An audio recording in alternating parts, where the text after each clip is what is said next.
Welcome back. നമുക്കിന്നൊരു special പരിപ്പ് കുത്തിക്കാച്ചി ഉണ്ടാക്കാം. തൃശ്ശൂരിൻ്റെ സ്പെഷ്യൽ പരിപ്പ് കുത്തിക്കാച്ചി. അത് എളുപ്പം തന്നെ തയ്യാറാക്കാൻ പറ്റുന്ന ഒരു വിഭവമാണ്. ഇനി നമുക്ക് ഇതിനാവശ്യമായവ എന്തെല്ലാമാണെന്ന് നോക്കാം. ഞാനിപ്പോൾ ഇവിടെ 1.5 കപ്പ് പരിപ്പാണ് എടുത്തിരിക്കുന്നത്. ഇനി നമുക്ക് ഈ പരിപ്പിനെ നന്നായി ഒന്ന് കഴുകി വൃത്തിയാക്കി എടുക്കാം. നമുക്ക് പെട്ടെന്ന് തന്നെ തയ്യാറാക്കാൻ സാധിക്കുന്നതും എല്ലാവർക്കും ഇഷ്ടപ്പെടുന്ന ഒരു വിഭവവുമാണ്. അധികം ചേരുവകളൊന്നും ഇതിലില്ല. ഇനി നമുക്കിതിലേക്ക് ചതച്ച മുളകാണ് ആവശ്യം. ഞാനിപ്പോൾ ഇവിടെ ഒരു 1.5 ടേബിൾ സ്പൂണോളം ചതച്ച മുളക് എടുത്തു വെച്ചിട്ടുണ്ട്. കുറച്ച് കറിവേപ്പില തയ്യാറാക്കിയിട്ടുണ്ട്. പിന്നെ ഒരു തക്കാളി, 2 പച്ചമുളക്, കുറച്ച് വാളൻപുളി, കോൽപ്പുളി.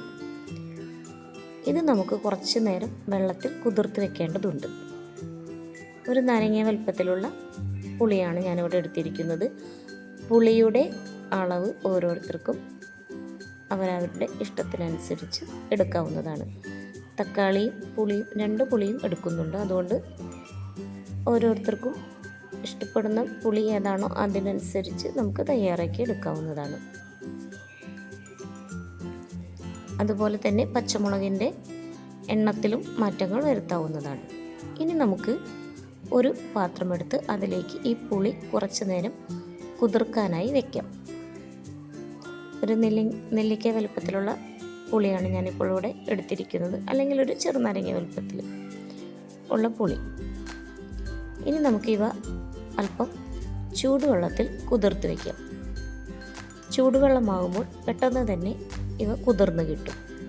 നമ്മളുടെ കറിയുടെ മറ്റ് ചേരുവകളൊക്കെ തയ്യാറാക്കി നമ്മൾ പരിപ്പെല്ലാം വെന്ത് വരുന്ന സമയം കൊണ്ട് ഇവയും കുതിർന്ന് കിട്ടും നമുക്ക്. ഇനി നമുക്കൊരു കുക്കർ അടുപ്പത്തിലേക്ക് വെച്ച് നമ്മൾ വൃത്തിയാക്കി വെച്ചിരിക്കുന്ന പരിപ്പും തക്കാളിയും വേപ്പിലയും പച്ചമുളകും മഞ്ഞൾപ്പൊടിയും കൂടി ചേർത്ത് കൊടുക്കാം. ഇനി നമുക്കിതിലേക്ക് ആവശ്യമായ ഉപ്പ് ചേർത്ത് കൊടുക്കാം.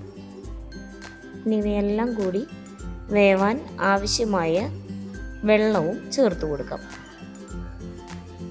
ഇവയെല്ലാം നന്നായി ചേർത്ത് കൊടുത്തതിന് ശേഷം നന്നായി ഒന്ന് ഇളക്കി നമുക്കിവയെ ഒന്ന് വേവിക്കാനായിട്ട് വയ്ക്കാം.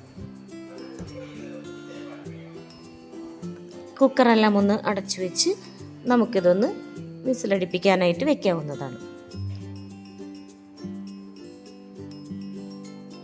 പെട്ടെന്ന് തന്നെ നമുക്ക് ഇവയെല്ലാം വെന്ത് കിട്ടുന്നതാണ്.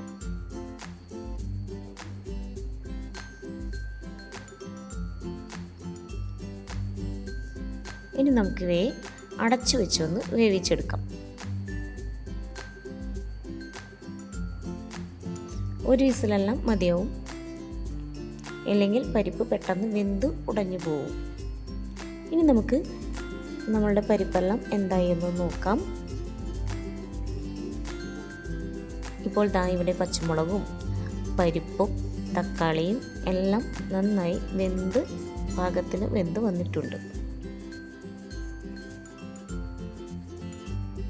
എല്ലാം നല്ല പാകത്തിന് തന്നെ ആയിട്ടുണ്ട്. നമുക്കിനി ഇതിലേക്ക് നമ്മൾ തയ്യാറാക്കി വെച്ചിരിക്കുന്ന കോൽപ്പുളി, നമ്മൾ കുതിർത്ത് വെച്ചിരിക്കുന്ന കോൽപ്പുളി നന്നായി ഒന്ന് പിഴിഞ്ഞ് കോൽപ്പുളിയുടെ വെള്ളം ആണ് നമുക്കിനി ഇതിലേക്ക് ചേർത്ത് കൊടുക്കേണ്ടത്.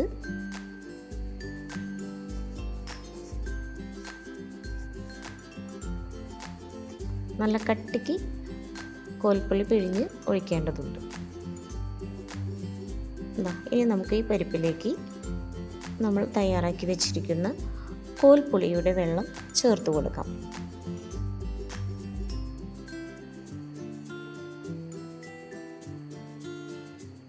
ഇതെല്ലാം ചേർത്തതിന് ശേഷം നമുക്കിവയെ ഒന്ന് നന്നായി ഇളക്കി കൊടുത്തതിന് ശേഷം ഒന്ന് ചെറിയ തീയിലിട്ടൊന്ന് വേവിച്ചെടുക്കേണ്ടതുണ്ട്. കോൽപ്പുളിയുടെ പച്ചമണം എല്ലാം ഒന്ന് മാറാനായിട്ടും കറിയുമായി എല്ലാം ഒന്ന് യോജിച്ച് വരാനായിട്ട് നമുക്കിവയൊന്ന് ഇളക്കി കൊടുത്തതിന് ശേഷം ഒന്ന് ചൂടാക്കി ചെറിയ തീയിലൊന്ന് ചൂടാക്കേണ്ടതുണ്ട്. നന്നായി ഒന്ന് ഇളക്കി നമുക്ക് ഈ കറിയുമായി ഒന്ന് പുളിയെല്ലാം ഒന്ന് യോജിച്ച് വരട്ടെ.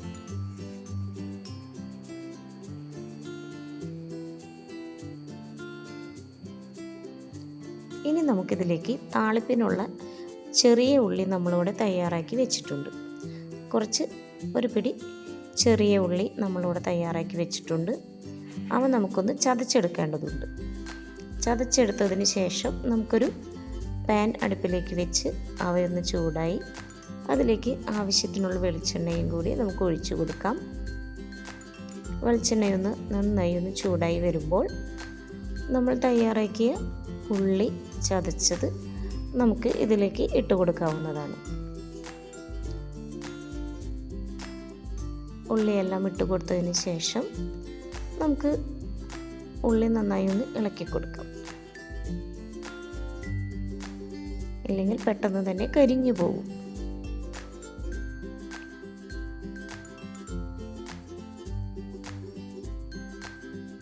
വളരെ കുറച്ച് ചേരുവകളെ ഇതിനാവശ്യമുള്ളൂ. ഇത് നമുക്ക് ചോറിൻ്റെ കൂടെയൊക്കെ കഴിക്കാൻ നല്ല രുചിയാണ്. ഈ കറിയും പപ്പടവും അല്ലെങ്കിൽ ഈ കറിയുടെ കൂടെ ഒരു മീൻ വറുത്തതോ അല്ലെങ്കിൽ ഉണക്കമീൻ ഫ്രൈ ചെയ്തതോ ഒക്കെ ആണെങ്കിൽ വളരെ രുചിയാണ് ഈ കറി കഴിക്കാനായിട്ട്. നമുക്കിത് ഇളക്കി കൊടുക്കാം. ഉള്ളിയുടെ നിറമെല്ലാം ചെറുതായി മാറാൻ തുടങ്ങിയിട്ടുണ്ട്. വെളിച്ചെണ്ണ പോരെന്ന് തോന്നിയപ്പോൾ നമ്മൾ കുറച്ചുകൂടി വെളിച്ചെണ്ണ ഒഴിച്ചു കൊടുക്കുകയാണ് ചെയ്തത്.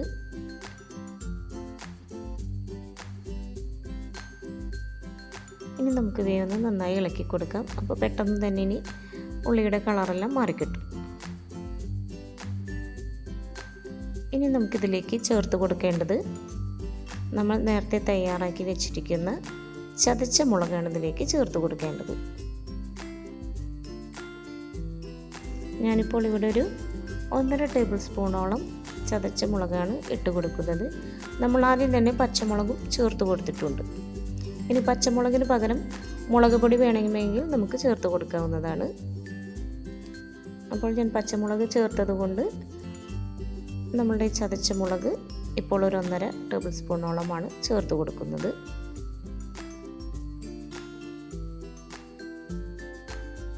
ഇനി നമുക്ക് ഇവയെല്ലാം ഒന്ന് നന്നായി ഇളക്കി കൊടുക്കാം. ആവശ്യത്തിനുള്ള കറിവേപ്പിലയും നമുക്ക് ഇതിനോടൊപ്പം തന്നെ ചേർത്ത് കൊടുക്കാം.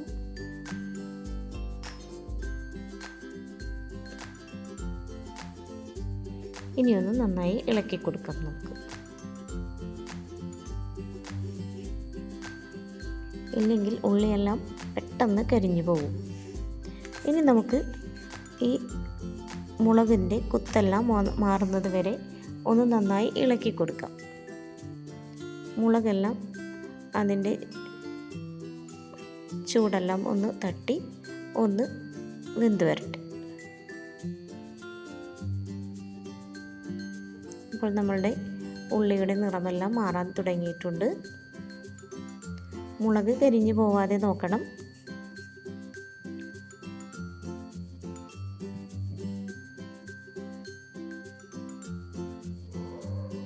വെറും 3 ചേരുവകൾ മതി നമുക്കിത് താളിപ്പിനായിട്ട്. ഇപ്പോൾ നമ്മളുടെ ഉള്ളിയെല്ലാം നന്നായി മുരിഞ്ഞു തുടങ്ങിയിട്ടുണ്ട്. നമുക്കിനിത് നമ്മളുടെ തയ്യാറാക്കി വെച്ചിരിക്കുന്ന പരിപ്പിൻ്റെ കൂട്ടിലേക്ക് നമുക്ക് ഒഴിച്ചു കൊടുക്കാവുന്നതാണ്. അപ്പോൾ അത് നല്ല ക്രിസ്പായി മുരിഞ്ഞ് വന്നിട്ടുണ്ട് ഉള്ളിയെല്ലാം.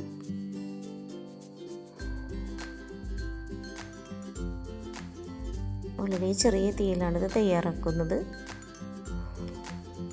ഇനി നമുക്കിത് നമ്മളുടെ തയ്യാറാക്കി വെച്ചിരിക്കുന്ന കറിയുടെ മുകളിലേക്ക് ഒഴിച്ചു കൊടുക്കാം.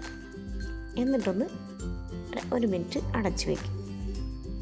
അപ്പോഴേക്കും നമ്മളുടെ പരിപ്പ് കുത്തിക്കാച്ചി റെഡി ആയിട്ടുണ്ട്. ഇവിടെ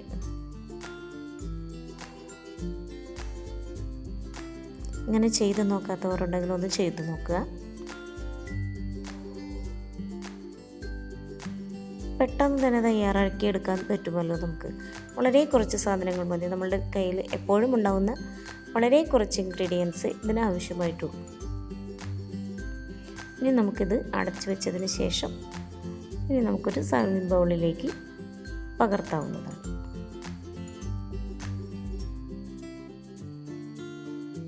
നമ്മളുടെ ഇപ്പോൾ ദേ നമ്മളുടെ പരിപ്പ് കുത്തിക്കാച്ചി തയ്യാറായി വരുമ്പോൾ ഇതുപോലെ ഇരിക്കും കാണാനായിട്ട്.